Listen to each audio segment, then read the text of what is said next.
Mee guyyaa san namoonni waliin konkolaataa ati irra jirtu gatiniin garagale kana yaabbattan baay'inni nama hagam gahu namni guyyaa san lubbuun dabarte nama hagamii miidhamni guyyaa san sirra gahe irratti nu xiyyeeffadhu mee gabaabsi. Akkasumas mee guyyaa kaleessaatii fi guyyaa gaafa sanii yoo akkana wal bira qabdee amma yaadan maaltu sitti dhagahama mee footoo kana lamaan amma akkana yoo wal biratti agartu footoon kun ka Turkiitti natti fakkaata. Kun ammoo guyyaa kaleessaa eebba keessanii irraa ka fudhatte mee maaltu si dhagahama waan kana akkasiin nu gabaabsi. Khair inshallah guyyaa sarree namni yoo xiqqaate gara nama 20 wayitiin jirra Isuuzii gubbaadha. Isuuziin kun achitti lafa hin dhawaa dillee daraanuun bada namni 5 battalatti asharama namni kaan hedduu miidhamanii illeen yeroo saniif beekuu hin dandeenye wanta namarraa dhagahe yoo ta'e malee. Akkasitti duuba namni 3 adeemsa yaalaa keessatti hin akhiramanii walumaa gala nama 8tu akhirame. Mucaan tokkoffaan haadhaafillee abbaafillee tokkicha ilma biroo hin qabani. Isa malee jechuudha Muhammad Amin Jaanii ijoollee kofaleeti. Rabbi rahmata haa godhuufi akka isaa haadha isaa waggaa 3 maal booda guyyaa san argi. Gaafa kofalee kennu kana haati Isuuzii jala dhaabatte akkuma iddoo itti Isuuzii irraa utaalee dhaabatu achi dhaabatti. أشوف دبسيني ويا فكأن ذلك اللقاء فيه وداع أكوا والأرجاء دامنا في كيس أكوا فكاتي توبا مجانكم ويا سن اللي هنا أكرمي نموت حافظاشن طلابا توشن نقرأ خامني. مجان كان محمد أمين كان ولين هالكا علمي كي تتوقتنجي شو دادور؟ إيه ولين هالكا كي ستر أنا فود أشجع أشجع فيديو أنا تفود أكنس نحوي كروف سأقولين شيء عبد المنان بير أنا تجيسي. Guyyaa sanii qarqaarsa sheekaatiif qofalee dhaqanii haadhaan achi wal arganii egaa achi bahanii galuu deeman akirame jechuudha. Guyyaa san guyyaa dhumaa haadha isaa waggaa 2 uumama booda guyyaa xumuraa san argi. Akkasitti namni 3 adeemsa yaalaa keessatti amrii tahanii anammoo naannoo sanirraa baatii 3 fi 3 naannoo 4 olitti of hin beeku tiree mataallee na baqaqee kun hedduu miidhame.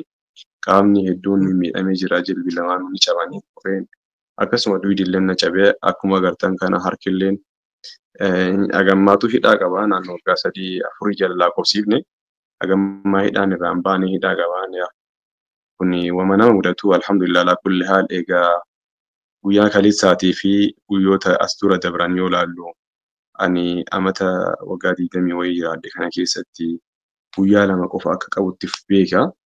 Guyyaan sanis guyyaa gaddaa guyyaa ulfaataa halkan mucaan sun hafemoo dabree jedhanii sadarkaan iyyaafatan keessatti rabbi tole isaatiin na jiraachisee har'aan nagaya alhamdulillahi rabbil alamin.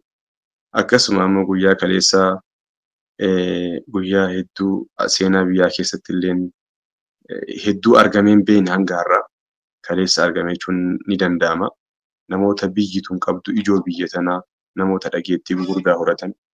Akkasuma kallattii garaagaraatiin dhiibbaa hedduu gochuu danda'an sadarkaa mootummaatii fi sadarkaa hawaasaa biratti illee uummata dhageettii gurguddaa horate uummata biyya bulchaa jiru wajjin isteejii takka irratti hojii eebbifamuu kiyyaaf shukriin kama rabbii kiyyaate alhamdulillahi rabbil alamin jechuun miira waan san gammachuu san ittiin ibsuu hin qabu osoo suuraan agartan kun dheengaddaa dhiyoo gaafa Turkii dhaqee yaalame lafee 3 harka keessaa cabsanii na baasanii akkasuma duyda kiyya wal dhaananii agartan kanas guyyaa kana yoo xiqqaate sa'a dheeraadhaaf of hin beeku ture garuu guyyaa kaleessaa kana suuraa eebbaa tana yoo agartan gammachuun kiyya haganan jedhamu alhamdulillah guyyaa san rabbiin baga guyyaa xumura kiyyaa hin godhin inni guyyaa kana ulamaan hedduun shahiida ta'an jedhanii murteessan Dr. Jeelaan Faan xullaabni guyyaa san akhiraman bimanzilati shuhadaa jedhan isaan mujtahida jihada rawaan bahaniif منزل شهداء تتكبر من جاء رب رحمته أقول في حتى ويتكبرن إنه تاريخ أمة الرائقة دقي نوقات كافو من بودا نمني هجسيتو كدقي نمني هجسيمي دمو كدقي أن كويتا أفبي كلني مالتي وتجرو بركانتك واسد أكوبان عنجي أني مالي مكيان لفان أو نمني نتي من جرو نمني بودا اللين هجا مكيان لفان ندي نمني وين همي أنا قفصيا namni haga du'ee haganat du'ee jedhan kanneen ammoo an waggoota yoo xiqqaate waggaa takkaa fi baatii wayii booda dhageen malee achi dura waan dhagee irraa beekuun qabu ture adeemsumaan suutuma suutaan wanti sunniin keessa dabrame haa ta'u haalli ulfaatas ta'u alhamdulillah rabbiin tola isaatiin har'aan nagahee jira. Kun shukriin ka rabbii kiyyaati. Wallahi yoo isa galatoonfadhe malee jecha waa tokko ittiin ibsu hin qabu. Kana keessatti ammoo ilmi namaa hagaan dhukkubsadhe caalaa namni na jala dhukkubsate hedduu jira. An lafeen na cabee namni hedduu ammoo qalbii cabee. Fayyizahumullahu khair namni martuu rabbi isaa galatoonfatu jechuu fedha. Guyyaa kaleessaatii fi gaafas duraalleen hedduu gaddalli natti dhaga'amu. Gammachuu garuu nama bochiftuutu akka inni dura deemaa ture. Hanga uummanni isteejii qoodee sadarkaan akkasitti kennamee simannaa akkasii nu godhanii bifa sanii watanuu eebbisanaan guyyaa santu na dura dhufe. Osoo har'a qabrii keessa ciisaa jiraadhee waggaa 4 lakkoofsiise. Osoo teessoo shuhadaa allee rabbi na hiree garuu carraa duniyaa tana gubbatti salaata jam'aa salaatu zikrii gochuu salawaata buusuu qura'aana qara'uu waa sadaqatu niyyaa gaggaarii wantoota kan suyaan dura nu duubaa hafa ture. Hasanaat akka wanta dalaga namoo rabbi qiyamaallee jazaa'atti namaa deebisa. Alhamdulillah salaata jam'aan qaba. Obboleewwan gaggaarii qalbiin nagaa akka keessaniitii fi hedduu kumaatamaa jiran horadhee jira alhamdulillah. أن سليم القلب لا يحمل للناس سوى الحب. نموت أكا كيسانيتي في سنفكاتا هدو ربنا كني الحمد لله. وياك ليسا سنسوك أبري كيسان ليج إسا جراتي. يوكا يونمني يوني عادة الردي اللهم اغفر له. جيتشول أيوني عادة ماليج الرابراهن كابتوري. لكن الآن أما بودا قياسا في مليا بودا هنا في جومتي هنجر قيان فإذا جاء أجلهم لا يستأخرون ساعة ولا يستقدمون. yeroo isaa eeggatamaa namni kutunyaa gubbatti daa'im kaa jiraatu rabbii kenna akkasii duuba gammachuun akkuma jirtu taatee qalbiin hedduu na cabe obboleewwan kennuun nama lamatu guyyaa kaleessaa eebba kiyyarratti argaman warra guyyaa san makiinaa waliin nu kuffise keessa Umar Gargaaruu nama jedhamuu fi Ustaaz Abdushakuur nama jedhaman guyyaa kaleessaa imimmaan na wajji haqatanii guyyaa kaleessaa wajji oollee ture. Bakkiirratti argamanii turanii rabbiin waliin nu baasee waliin nu kuffisee waliin nu kaase gammachuu kiyya dhufanii waliin qoodatanii turanii alhamdulillah ummaan tiyyaa fi akkasuma hawaasni bal'aan na jaalatuu fi anilleen hedduu kabaja qabu guyyaa kaleessaa kana kallattii hedduudhaan gammachuu naa qaban agarsiisaniiranii fayyazaakumullahu khairal jazaa wa baarakallahu fiikum isinin jechuu barbaada hawaasi kiyya hedduu ulfaadhaa galatooma galanni keessan kumaaf kitilaan nabiraa qabdan dursa rabbi galatoonfadhaatti aansee ammoo hawaasa kiyya keessattuu hawaasa afaan kana na haasawu hedduu sin galatoonfadha jechuu barbaada. Hedduu galatoomi wallahi ajaa'iba. Wallahi rabbiin ayata quraana keessatti akkuma reefuu dubbattan guyyaa qadaraa san wanni dabru takkallee sa'aatiin itti dabalamtu takkallee irraa irrattu takkallee akka hin jirre keessan kun ragaa ajaa'ibaati. Baga rabbiin guyyaa kanaan isin gahee ammallee bakka ciimtu sanitti osoo abdii takka murattiin barattee isteejii warra hedduu haalli itti tolee barate wajjin sadarkaa sanirra dhaabatte siin jenna. Ammallee rabbiin bakka guddoon si gahe. Kasanillee si godhe sababa malee miti. Wanti hunduu keeyrimaadha. Kuma jedhan keeyrimaaf dummartuu dhufte sirraa ka biraa waan nu barsiisuudhaaf warra isin biraa fudhate sanis yaadattanii namoota qaqqajeeloo yookaan sababa keessanii nama hedduu qajeelchuu rabbiin danda'a. Kanaafi wallahi waa hedduu si gaafachuudha danda'a. Keessatti wanti akka guyyaa har'aa si dhiyeessuuf si filadhee hawaasa kalee eebbifame san biyya guutuutti eebbifame jechuu dandeenya. Waan hedduu nama gammachiisu hawaasni keenya akkasi baratee kakara carraa takka dhabee hedduun ulamaa keenya doktoreetii caala wanni isaan qaban wanni isaan beekan doktora jaala. Ammoo carraa sartifikeeta argachuu kana argachuun biyya teenya san keessatti jajjabduu turte. Carraa bana argame kanatti ammas akka fayyadamaniif dhaamsota nu dhaamtullee yoo jiraatte inshallah sagantaa mee barnoota keetii maal barattanii akka eebbifamtan kanallee gaafii muraasa si qaba. Mee akka isin barattanii eebbifamtan kanatti hawaasa keenya warra gabaabsiteetuma dargaggeessa amma alqaa ilmii keessa jirus ta'ee warra baratee du'aata beekamus ta'ee maal dhaamtaaf mee gabaabsiteetuma itti carraa kana argattee bakka ciibtu sanirraa carraa kan argattee barachuus dandeette namoota carraa kanan argatin illee maal lamtaadha waamumatti gaaffilee kan walitti dhugaadhaan carraa kana akka argadhuuf tokkoffaa irratti wanti na kakaase xalaba ilmi yeroo ture san keessatti yeroo musaafirummaa ture keessatti namni hedduun akka gaariitti irra deddeebi'anii nasiihanaa godhanii baradhuu fuulduruma kana abdii horata namni martuu ati boodaaf waan jedhu kana namni baay'een sharaanaa godhanii alhaasil tokkoffaa sheenii kiyya shee Abdul Mannaan akka gaarii dhaamsa jajjabaa haga jirtu lubbuun jirtu ilmi irraa hin citin lafeessi cabe malee aqliin sin cabne naan jedhan. Anilleen dubbii isaaniin fudhee san boodaan saahibni kiyya Sultaan Alkheer hedduun namaanii beekan jedhee yaada. Carraa yuunivarsiitii kanaa seenuu na galmeessisiisee hatta kafaltiilee kafalamuu kafaltiin doolaaraan bahaa birrii biyya keenyaatti illee daboo isaan hisaaba doolaaraan baasanii wallahi kafaltii hedduu naa kafalaa ture. Haala qormaataa keessatti yeroo garii dararaa ulfaata na mudataatiin ture. Yeroo hospitaala faaciisu qorama. Yaalaaf hospitaala seenee bakka hospitaala ciisuu fa'aa qormaan gadhiifamaan nama keessaa fi booda qormaata kophaa kee dalaguu irratti akkasuma dalagaa hanga dhihoo Turkii dhaqee operaasyoona ta'ee haala ulfaataa san keessatti fincaan mara fincaa'uu dadhabee namni fincoosu sadarkaa san keessa illee ka jiru qormaata akkasitti illee qormaatamu ture. Alhamdulillah qabxiillee bareeduma galmeessee guyyaa kan baatii gadi miti ijittuma galeessu mallatti qabxiin bareeduma galmaa'ee kun tolle rabbii kadhabbiiti. Nam tokko hooggantoota yuunivarsiitii kan hoogganan keessaa hedduu na hordofaa na jalaa hin hafu. Yaada naa kenne irratti qabxii kiyya eegalaalee booda hin ajaa'ibsiifadha naan jedhee wanta akkanaa kanneen silaa hin eegu ture. Waan hin eegne argadhee rabbi si haa dabalu du'aa naa godhe. Alhaasil wanti jechuu barbaadu maalidha? Namni eega lubbuun jiraate inuma wal'aanama homaa hin ta'u akka badetti badee hin hafu bakka wayitii inumaas deebi'a. Garuu ammoo waqul rabbi zidni ilmaa rabbi nabi Muhammad alayhi salaam quraanaan buusee waqul rabbi zidni ilmaa rabbii kiyya beekumsa naa dabal jedhi na kadhu jedhee rabbii isaa dhaama. Kana jechuun khixaaban nabiyyi sallam wa iblaagan ala ummatihi rabbi quraana kana nabi Muhammad irratti buusee hawaasan akka gahuudhaaf.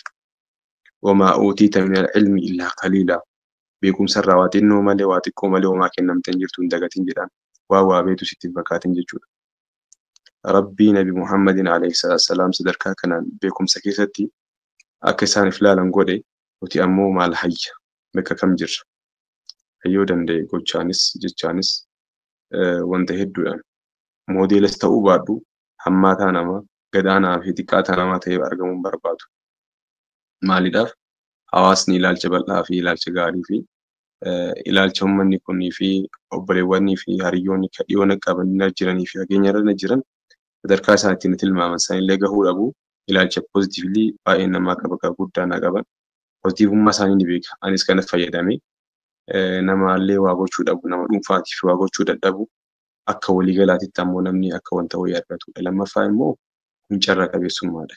Carraa argatanitti waa baratuun carraa argatanitti hatta kasbii kassabatuun carraa argatanitti beekumsa ofii kadhaabatuun akkasuma immoo waa baratuun carraa qabeessummaadha. Alhamdulillah bara mara hin argamu bara argame immoo dhiisuun miti yoo xiqqaate yuunivarsiitii kana waggaa 3 hiifomaama keessa turre naannoo waggaa akkas naannoo waggaa 3 baratu turre. Waan baatii wayii taateetii miti waggaa 3 keessa turre waggaa 3 eega barannee qormaata faayinaalii hedduu dabarsinee booda sadarkaa kana dhufne. Alhamdulillah tola rabbi kennaatii warroonni waa baratuu feetan haalli marti mijaawaadha. Hin taa'ina waa warri waa beetan barsiisaa osoo barsiiftan irra deebi'aa baradhaa. Ka isin nama isinii olii waa gartan irraa baradhaa. Ka nama isinii gadi ammoo barsiisaa namni kenna barumsaan jijjiiramuu qabaa. Waan ol kaayan ol kaa'anii fudhan akka jaansanii dhimma barumsaa kana jajjabeessaa jechuu barbaada. Hayyee galatoomii mee abbaan jabal bultii hoo ijaaree maatii qabaa ilmaan qabaa kanallee mi'aatumaan keessa nu baya inshallah. Namni wallahi jireenya chaalenjii rakkoo dhukkubaa kana keessatti waa hedduu kana keessa dabritee akkana barattee har'a eebbifamuun wallahi nama hedduuf barnoota guddaa ta'a. Mee kanallee nu himaa.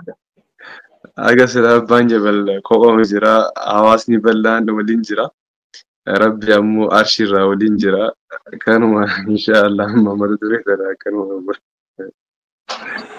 Ayyee galatooma.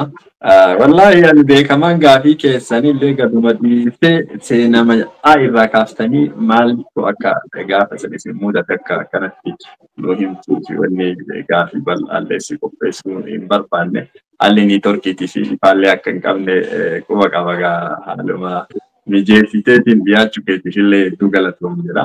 Mee anaan inshaallah yeroo biraa haala mijataa irratti akka walitti deebinu abdii qaba. Seenaa barnoota keetii wanta amma barattanii eebbifamtanis ta'ee inshaallah gabaabsitee yoonaan kanuma irratti xumura. Wanni amma egaa barannee eebbifamne afaan Ingiliffaatiin Islamic Study jedhama. Afaan Arabiffaatiin Diraasatul Islaamiyyaa achi keessatti fanniin barsiifamu, dipaartimentiin barsiifamu hedduudha. Ansan keessaa immoo Diraasatul Islaamiyyaa. Dipaartimentii kanaan eebbifamee digirii kiyya yeroo jalqabaati.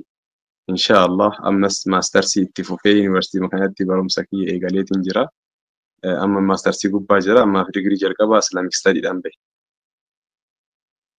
Rabbi si haa dabalu. Barnoota akkaadaamii hoo barataa akka turte nu himtee jirta maashaallah. Rabbi ammallee si haa dabalu inshaallah. Maastarsii illee yoo Rabbi jedhe hoggama lama sadii booda isteeja gubbatti akkasi arginu abdii qabna.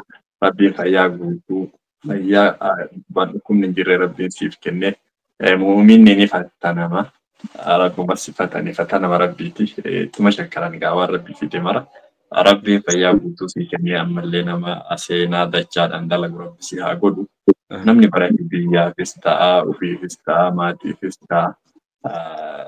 Jabaatu siin jedha wallaahi hedduu waan nama dinqisiisu.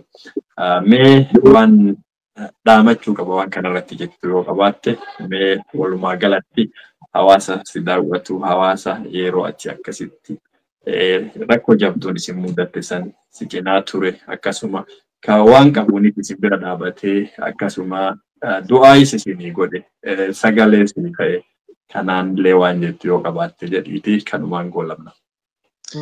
Egaa dursa irratti tolni rabbiiti alhamdulillahi rabbii kana faarfadha. Maaliifuu ilma namaa kanallee kawulii laaffisa rabbii nama ta'ee fi hattuun tokko hattuu ta'eef nama hunda hinatu. Ilma namaa kana hunda hinatu ilma namaa kana keessa yookaan mana murtaa'e yookaan nama murtaa'e warraa waa hata. Malee nama hunda irra deemee balbala dadha'ee kanaaf fuudhee kanallee seenee hinatu. Nama tokko bira jallataa ta'eef nama biratti jallataan ta'u.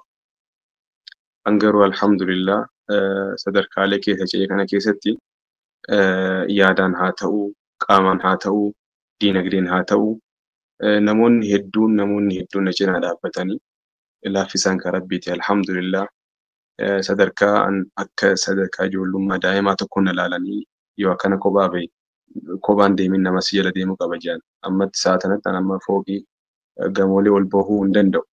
Tasa dirqama daruurii ta'ee ol bahuu barbaadamu nama lama sadii arga akkanumatti qabaniitu akka wal na baasan. Namni fuula kan yoo ilaalu qaama yoo ilaalu nagaa. Laakiin ammoo itti akkasitti maal ta'e bikka rafatan takka gaa. Alhamdulillah obboleewwan kiyyiin ka halkanii guyyaa nam tokko maqaa kaasuu hin danda'u namoota kumaatamaan malaayinaan jira namni waan ta'eef garuu adda durummaadhaan maqaallee yoo kaasee kan na jalaa hin hafne kan yeroo hedduu na jala dhibbatu yoo na dhukkubu ka booyu sultaan alkheer hariyaa kiyya hedduu jabaa guyyaa takkaaf kana jalaa hin hafin dhamaatii hedduu keessa dhama'ee dhukkubni an dhukkubsadhe kun isa hin boochisa. Halkan deengaddaa kaksaa bakka wayii dhaqee xiqqoon dhukkubee baay'ee mooyii tenshinii ulfaataa keessa ture halkanuma lama sadii dura. Anna dhukkubaa inni hin booya. Sadarkaa kanaan takkaa hanga har'aa na jalaa hin hafneef jazaakallahu khairal jazaa. Abbaa kan keetii rabbi rahmataa godhu jechuun ni barbaada. Abbaan isaa sila guyyaa eebba isaa kaleessa sagantaa kan waliin qaban dhiyoo irraa akhiramanii. Abbaa isaatii rabbi rahmataa godhu obboleessa kiyya sultaan khairii fi akkasuma hariyyoota Finfinnee jiran Adaamaaf Shaashamanneetu jira biyyoota alaa Oromiyaa kana keessa biyya hedduu jiran guyyaa kaleessaa nama bira dho'aaraa tikkeetta xiyyaara murate as isharaatanii na wajji oole jira. Sagantaa takka Finfinnee hin qabne gammachuu tiyya qofa godhachuuf kan dhufee jira. Warri Baalee lakkoofsan qabu Oromoon Booranaatii fi Wallaggaa lakkoofsan qaban warri Jimmaa lakkoofsan qaban. Namni na wajjin xiqqoo alaaqaa qabu marti isaa tokko gammadu abdii qaba. Rabbi isinii haa gammadu ulfaadhaa jedha miidiyaa kanaan fayyadamuudhaaf. Miidiyaa kanaan fayyadamee ulfaadhaa isin jechuu barbaada hawaasni bal'aan akkasuma immoo obboleessa kiyya Sheekh Usmaan Amboo abbaa miidiyaa Oroo 360 waan jedhee jechuun walirratti yoo ta'anii waa jedhan nama biraatitti duubatti haasa'u jiraanaa bareeda. Alhaasil carraa kana naa kennitanii as na dhiyeessitanii hawaasa kiyyatti sagalee kiyya gabbaasuu keessaniif ulfaadhaa barakadhaa sagaleen teessan addunyaa maraa haa seentu miidiyaan keessan haa bulu haa dagaagu haa atootu siin jedha. Yoo jira keenya taanuu nu fayyadee jiraannaa nu fayyadee Rabbi umrii keessan fayyaa wajji haa dheeressu. Hawaasa keessan ammoo akkana gabbuutanii namoota lallaafaa miskiina akka kiyya kanallee baaftanii hawaasa biraan geettan galatoomaa isiniin jechuu barbaada. Jazaakumullaahu khairal jazaa. Wallahi yoo laafaa jettu sani nama rifachiifta gaa yoo ati laafaa taate gaa namni jabaan hin jiru. Namni firaasha gubbaa ciisee yuunivarsiitii Islaamaa irraa yuunivarsiitii intarnaashinaal irraa digiriidhaan diinii kana keessatti akkanatti mataa ol qabatee eebbifamu yoo laafaa ta'e egaa jabaan biraa inumayyuu hin jiru. Inshaallah jabinni qaama namaa yoo taate silaa namni gurguddaan fufurdaan addunyaa kanarra baay'eetu jira. Jabinni namooma namaati, akhlaaqaa fi ilaalcha namaati. Rabbiin si tursee akkuma si caccabse sanitti Rabbiin cabsee ka'ee hokkoluu gargaaruu jedhe raayyaa waan jedhan beektanii Rabbii cabsee ka'ee hokkoluu gargaaru. Rabbii santu gargaaree kananillee si gahe. Rabbumaa kenna galatoonfannaa ammallee Rabbiin fayyaa guutuu akkasii deebisu. Hawaasni sagalee tana dhaga'us akka du'aa si godhu waan kamiiniif hundiyyuu akka si cinaa dhaabatan yeroo kamiyyuu yaamicha dhiyeessina. Atillee yaamicha kiyya kabajitee miidiyaa xiqqaa kana kenna kiyya jettee bannaa dhiyaachuu keetiif ulfaadhu galatoomii Rabbi si haa tiisu siin jedha. Sagantaa kenna kaadhaa kanumaan goolabna. Hordoftoonni kenna warri sagaleen tun isin bira geettillee bakka jirtanii abbaa jabaa baga Rabbi kanan si gahe jechuun hamilee jabduudha. Nama daldalatee qotatee hojjatee bulaan jirredha. Namni kun hin beektan rakkoo inni keessa dabre fayyaa ammaan tanisti fayyaa guutuun deebitee fi hin jirtu. Yeroo kamuu akka hordoftanii akka hubattaniin isin yaadachiifna. Galatoomii ulfaadhu siin jedha. Hordoftoonni kennallee galatoomaa warri sagantaa kenna hordoftan waliif qoodaa'edha. Wassalaamu alaikum wa rahmatullahi wa barakaatuh. Wa alaikum assalam wa rahmatullahi wa barakaatuh.